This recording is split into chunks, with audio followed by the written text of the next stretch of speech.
I'm here with Leslie Rogalski, and today Leslie is going to show us this gorgeous necklace using shaping wire and velour tubing and a really unique style of bead. Thanks, Katie. It's great to be back.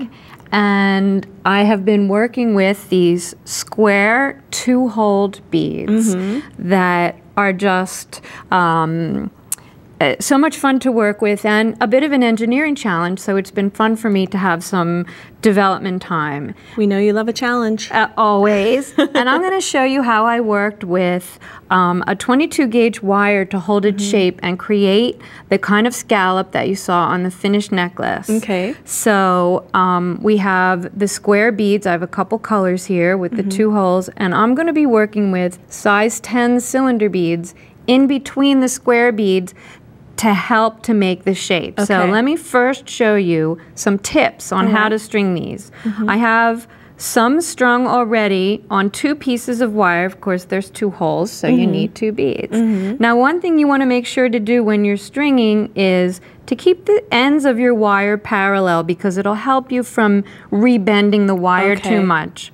All right? Now, like I said, to make the scallop, I'm stringing 1 size 10 bead only on one side of the wire. So I'm going to pay attention. That's what these are. I'm going to pay attention here on this. You see, I have the size 10s only on one side. And I'm going to call it my outer side because that's going to make the scallop go bigger. So I'm holding these together and I'm going to poke one end in to get the size 10 in there, and then you do have to pick up the bead by hand, and you can see there's 2 holes, and by keeping the ends of the wire parallel, you can get that on there right nice and easy, and pull it down like this. And you're going to keep stringing until you have the size of the scallop that you want.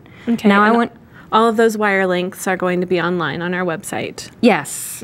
Yes, you'll be able to learn how to do this. And what this does is, because there's a space in between where there's no size 10, it allows you to curve the wire, which makes the scallop.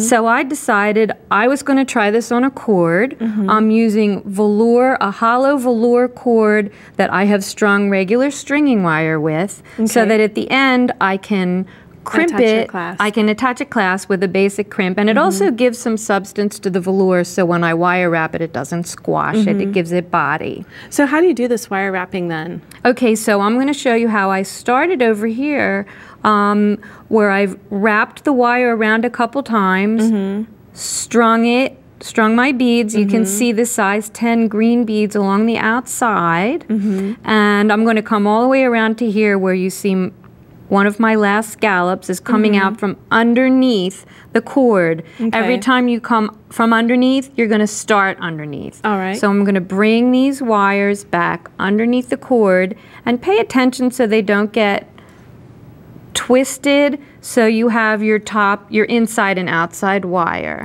like this. Now because that will keep your scallop nice and flat. That's exactly right. And pay attention to the shape of the scallop so that it's kind of nice and even, but you want to make sure you pull so the beads come up to the cord. So you don't really need to measure this piece right here because the beads are connecting sort of. That's right. You're going to count. That's right. You're going to count. I started with smaller scallops, and then I made bigger to the middle, and now I'm graduating down to a smaller size. And then you're wrapping it to secure? And I'm going to wrap it. And what you want to do is, because there's 2 wires and I want it to be smooth, I'm going to wrap the inner wire first. So I'm going to pull this other wire out. And just with your fingers, and one of the reasons that I use the softer gauge is because I don't need tools. And I'm going to pull this around like that, and with my fingers, pull it up tighter onto the cord. Just like that. And then I'm going to do the exact same thing with the outer wire. I'm going to wrap it around. So you're just making sure they're nice and parallel. That's right. And once they're on, again, they're soft, so you can adjust it with your finger a little bit to make sure that it's nice and even. Now, to start your next scallop, it's a little trickier because you're going to start from over. The outer one is already in position. Remember I said you don't want to overlap. So this one you're going to take and you're going to kind of thread it through in between the cord and the bead. right like that. Oh, okay, so they really All are right? connected to each other. So it's really connected, and it also makes it look nice and smooth, like that. Perfect. And you can make it as long as you want. And then when you're ready to finish it, you would remove your stopper here and use a crimp to attach a clasp to your beading Just wire. the way you would, and you can push the end of the beading wire right back into the And tube. this beading wire that runs through the center could be 19 strand, 7 strand, really any flexibility would work for a piece like this, right? That's correct, and you Yeah. can match the color to the color wire if you want to. Well, let's take a look too. at your samples here. Love the way that you layered the scallops on that necklace. Once you learn how to do this and you're comfortable, you can do that, and you can see that I have smaller scallops and bigger scallops.